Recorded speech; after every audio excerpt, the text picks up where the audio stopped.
ইন্নামাল মুমিনুনা আল্লাযীনা ইযা যুকিরাল্লাহ ওয়াজিলাত কুলুবুহুম ওয়া ইযা তুলিয়াত আলাইহিম আয়াতুহু যাদাতহুম ঈমানান ওয়া আলা রাব্বিহিম ইয়াতাওয়াক্কালুন। এটা সূরা আনফালের 2 নম্বর আয়াত।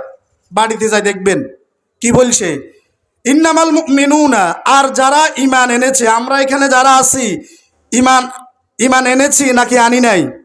তাইলে আল্লাহ আমাদেরকে বলছেন, ইযা যুকিরাল্লাহু, যখন আমার কোরআন, আমার আয়াতকে স্মরণ করা হবে, আমার আয়াতের তাফসীর করা হবে, যুকিরাল্লাহু ওয়াজিলাত কুলুবুহুম, আমার মুমিন বান্দাদের অন্তরগুলো ভিজে যাবে। সুবহানাল্লাহ।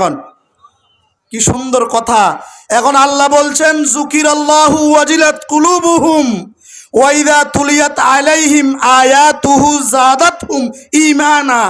আল্লাহ বলল, ওই ঈমানদারদের যখন আয়াত তেলাওয়াত করবে, তাফসীর করবে, তাফসীরের কথা শুনবে, তখন তাদের ঈমান বেড়ে যাবে।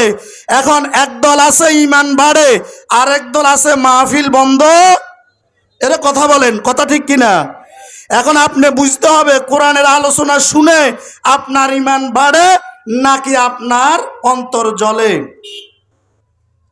অন্তর জ্বলে, এটা ঠিক করতে হবে।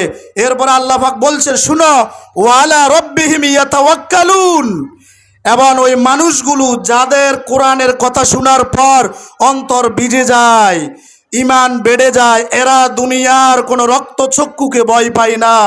এরা সরাসরি তাওয়াক্কাল করে কার উপরে? জোরে বলেন, কার উপরে? আমাদের তাওয়াক্কাল, ভরসা কোন নেতা, এমপি, মন্ত্রী নয়। আমাদের ভরসা একমাত্র কার উপরে? আপনারা ইতিমধ্যে দেখতে পেরেছেন আমাদের আজকের মাহফিলের প্রধান অতিথি রামগতি অঞ্চলের, লক্ষ্মীপুর অঞ্চলের কৃতি সন্তান, আমাদের সকলের বিশ্বস্তর জাগার নয়নের মনিম হযরত মাওলানা ইয়ার হাফিজুল্লাহ ভাই আমাদের সামনে উপস্থিত হয়েছেন। আমরা সকলে বলি আলহামদুলিল্লাহ।